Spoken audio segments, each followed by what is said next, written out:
ನಾಮಫಲಕಕ್ಕೆ ಅಪಮಾನ ಮಾಡಿರುವ ಟೋಲ್ನವರಿಗೆ, ಟೋಲ್ ಟೆಂಡರ್ದಾರರಿಗೆ,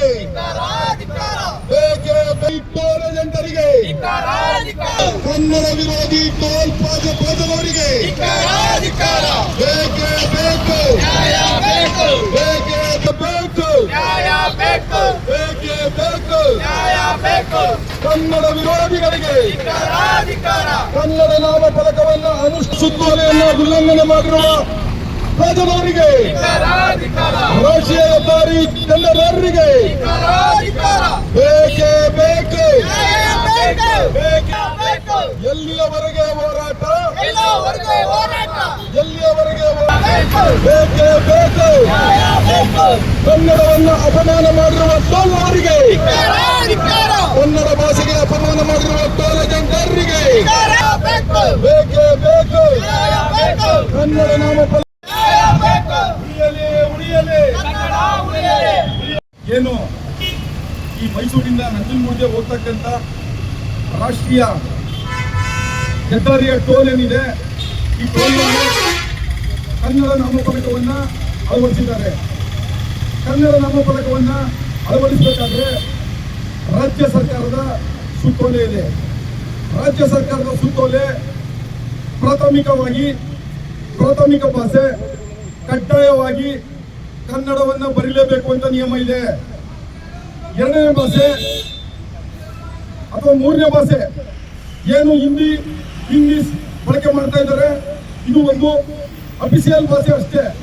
ಆದರೆ 1956 ಕರ್ನಾಟಕ ಏಕೀಕರಣ ಆಗಿತ್ತು. ಈ ನಾಡಿನಲ್ಲಿ ಇವತ್ತು ಏನಿದ್ದಾರೆ 6.5 ರಿಂದ 7 ಕೋಟಿ ಜನ ಕನ್ನಡಿಗರು. ಆ ಕನ್ನಡಿಗರನ್ನ ಸಮೀಕ್ಷೆಯನ್ನ ಮಾಡಿ ಇಲ್ಲಿಯ ಭಾಷೆ, ಇಲ್ಲಿಯ ಆಡಳಿತ ಭಾಷೆ ಕನ್ನಡ ಆಗ್ಲೇಬೇಕು ಅಂತ ಹೇಳಿ 1956ರಲ್ಲಿ ಅಧಿಕೃತವಾಗಿ ಕನ್ನಡಿಗರ ರಾಜ್ಯ, ಕನ್ನಡಿಗರ ಭಾಷೆ ಅಂತೇಳಿ ಇವತ್ತು ಮಾಡಿದ್ದಾರೆ. ಆದ್ರೆ ಇಲ್ಲಿನ ಯಾರೋ ಒಬ್ಬ ಗುತ್ತಿಗೆ ಪಡೆದಂತ ಟೆಂಡರ್ದಾರ ಬಂದು ಅನ್ಯ ಭಾಷೆಯನ್ನ ಅಂದ್ರೆ ಆಂಗ್ಲ ಭಾಷೆಯನ್ನ ಪ್ರಾಥಮಿಕವಾಗಿ ಬರೆದಿರೋದು ಇದು ಅತ್ಯಂತ ಖಂಡನೀಯ. ಕರ್ನಾಟಕ ಕನ್ನಡ ರಕ್ಷಣಾ ವೇದಿಕೆ ಈ ಒಂದು ನೀತಿಯನ್ನ ತೀವ್ರವಾಗಿ ಖಂಡಿಸುತ್ತದೆ. ಈ ಭಾರತದಲ್ಲಿ ಸುಮಾರು 1130 ಭಾಷೆಗಳಿದೆ. ಅಂದಾಜಿನ ಪ್ರಕಾರ 1130. 1130ರಲ್ಲಿ ಅಧಿಕೃತ ಭಾಷೆ 22 ಭಾಷೆ.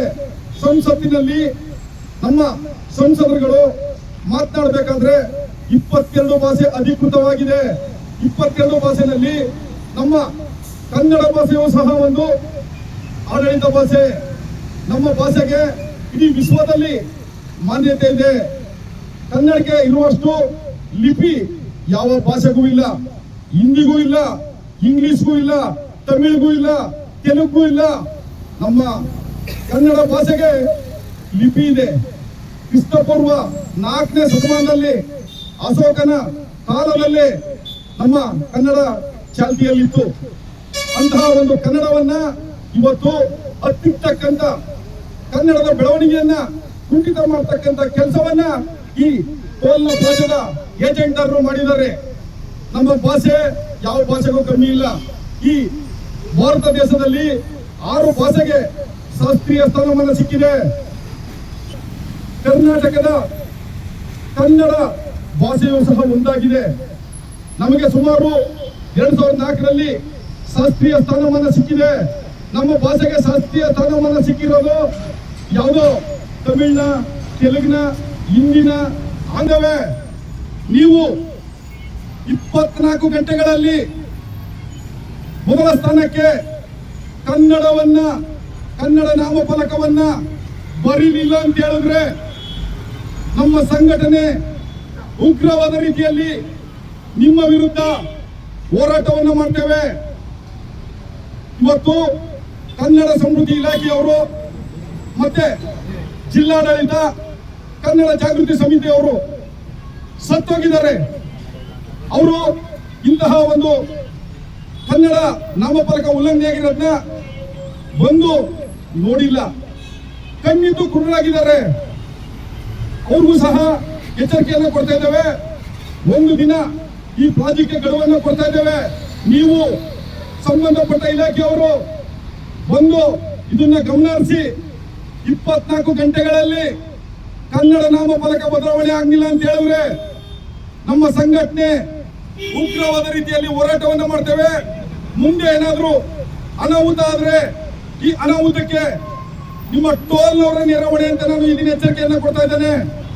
ಮತ್ತು ಕನ್ನಡ ಸಂಸ್ಕೃತಿ ಇಲಾಖೆ ಹಾಗೂ ಜಿಲ್ಲಾಡಳಿತನೂ ಸಹ ಹೊಣೆಯಾಗಬೇಕಾಗುತ್ತೆ ಅಂತ ಇದನ್ನ ನಾನು ಎಚ್ಚರಿಕೆಯನ್ನು ಕೊಡ್ತೇವೆ.